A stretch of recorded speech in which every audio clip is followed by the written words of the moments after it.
السلام عليكم ورحمة الله وبركاته. ورجعت لكم النهاردة بفيديو جديد عن تردد قناة روتانا الخليجية الجديدة على قمر نايل سات. في الفيديو ده هعرفك ازاي تنزل التردد وازاي تقرب القناة بكل سهولة ان شاء الله.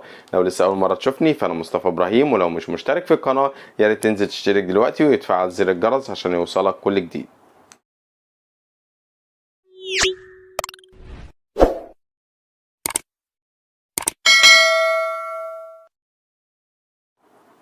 طبعا عشان ما اطولش عليكم هنخش في الشرح على طول. طبعا الشرح اللي موجود قدامك ده شرح على رسيفر اتش دي، فيا ريت تمشي على الخطوات لحد النهايه وانا هخليك تنزل قنوات روتانا على الرسيفر عندك بكل سهوله ان شاء الله. اول حاجه بنعملها بنخش على المنيو، بيظهر عندي القائمه اللي موجوده قدامك ديت، وبنلاقي هنا قائمه التركيب، بدوس عليها اوكي، ومن هنا بيظهر عندي ضبط الهوائي، قائمه الاقمار الصناعيه، قائمه الترددات. بخش على قائمه الترددات اللي موجوده قدامك دي علشان الاقي جميع الترددات اللي موجوده على قمر النايل سات، وده معدل الترميز الخاص بالتردد، وده الاستقطاب بتاعنا سواء في او اتش يعني عمودي او افقي. نركز في الشرح اللي قدامنا، هنلاقي تحت هنا مكتوب اضافه بالاحمر، تحرير باللون الاخضر، شطب او حذف التردد باللون الاصفر، بحث التردد باللون الازرق. والالوان دي كلها موجوده قدامك في الرموز اهي بالترتيب احمر اخضر اصفر ازرق. هنعمل اضافه بالزرار الاحمر ونكتب التردد الخاص بالقناه، قنوات روتانا على قمر النايل سات، وهو 12226 12226.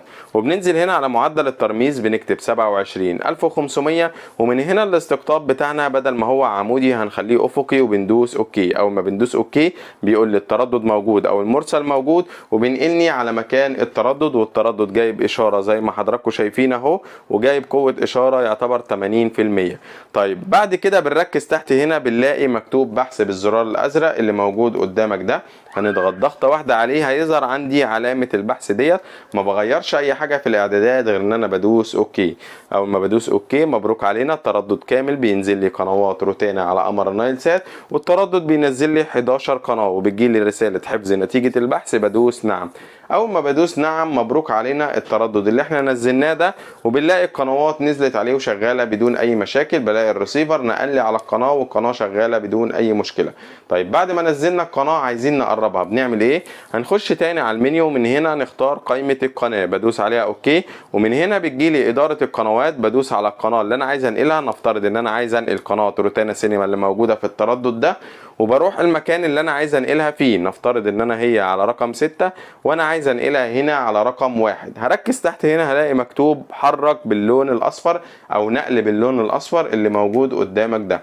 هنقف في المكان اللي عايزين ننقل القناه وهندوس ضغطه واحده على الزرار الاصفر، هلاقي قناه روتانا سينما اتنقلت زي ما حضراتكم شايفين. بعد كده بدوس اكزيت، بيكتب لي حفظ البيانات وبيخرج بره، ومبروك علينا القناه بقت على رقم 1 زي ما حضراتكم شايفين.